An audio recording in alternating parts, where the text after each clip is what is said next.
புதிதாக பொறுப்பேற்றிருக்கிற தாவக அரசினுடைய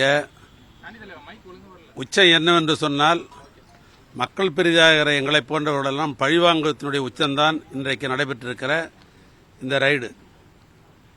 என்ன காரணம்னா, 2 நாளைக்கு முன்னால் நேற்றைய முந்தைய தினம் புதிதாக வந்திருக்கிற தமிழ்நாட்டுடைய முதலமைச்சர் அவர்கள் ஆளுநர் உரைக்கு பதில் சொல்லிக் கொண்டிருந்தார். அப்பொழுது திட்டமிட்டு 2017 2026 வரை என்று ஒரு குறிப்பிட்ட ஆண்டை சொல்லி ஆதாரம் இல்லாத ஒரு குற்றச்சாட்டை சொன்னார் அவர். அப்பொழுது நான் எழுந்து ஆதாரத்தோடு பேசுங்கள், அப்படி ஒரு குற்றச்சாட்டை சொல்ல வேண்டும் என்று சொன்னால் பேரவைத் தலைவரிடத்தில் ஆதாரத்தை காட்டிவிட்டு தான் சொல்லுவதுதான் இதுவரைக்கும் மரபு என்று நான் தொடர்ந்து இந்த குற்றச்சாட்டை அவர் மீது வைத்துக் கொண்டே இருந்தேன். அதற்கு பின்னால் எங்களுடைய எதிர்க்கட்சியினுடைய தலைவர் அவர்கள் எழுந்து எனக்கு மைக்கு கொடு என்று சொன்னார்.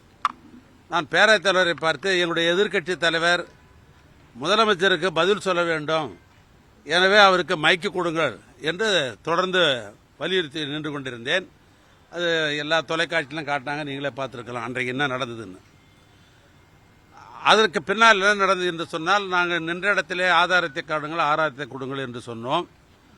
எதுவும் பதில் சொல்லலை. பேரவைத் தலைவர்கள் முதலமைச்சர் பேசிவிட்டு கடைசியாக தான் அவர் பதில் சொல்லுவார்னார்.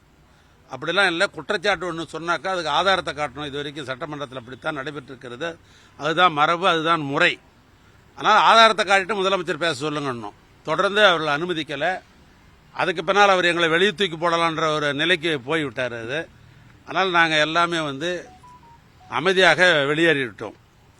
அன்றைக்கு நான் அவர் கேட்ட கேள்வி அந்த அடிப்படையில் தான் இன்றைய தினம் 2022 எங்கோ கரூரில் ஏதோ ஒரு அலுவலகத்தில் நடந்த ஒரு சம்பந்தப்பட்ட ஒரு குற்றச்சாட்டை மையப்படுத்தி என் வீட்டுக்கு ரைடு வந்திருக்கிறார்கள்.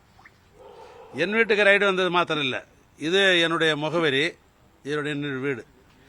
இதனில் என்னுடைய சொந்த கிராமம் சேகூடல் என்கிற சொந்த கிராமம். அங்கே என்னுடைய இல்லம் இருக்கிறது. அங்கே தான் என்னுடைய வாக்காளர் ஜாபிதெல்லாம் அங்கே தான் இருக்குது. அங்கே தான் நான் வாக்கு பதிவு செய்கிறேன். அது என்னுடைய கிராமம். இது 2 தான் எனக்கு சொந்தமாக இருப்பது.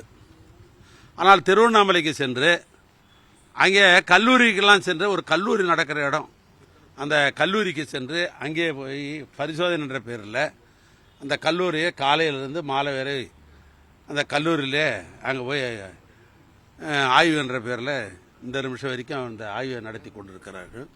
நீங்களே பார்த்தீங்க தொலைக்காட்சி, அந்த கல்லூரியெல்லாம் காட்டி கொண்டிருக்கிறார்கள். அந்த கல்லூரியில் படிக்கிற அந்த பொறியியல் மாணவருடைய மனநிலை எப்படி இருக்கும் யோசித்து பாருங்கள். ஆக சம்பந்தமே இல்லாத பொறியியல் கல்லூரியிலே போய் அங்கே போய் சோதனை என்ற பேரில் இந்த சோதனையை நடத்தி கொண்டிருக்கிறார்கள். இதெல்லாம் என்னன்னு சொன்னால், இதெல்லாம் செஞ்சாக்கா நாங்களாம் பயந்துருவோம் அப்படின்றதெல்லாம் இல்லை. நாங்கள் திராவிட முன்னேற்ற கழகம், மிசாவை பார்த்த இயக்கம், இந்த இயக்கம் இதுக்கெல்லாம் நாங்கள் பயப்பட மாட்டோம்.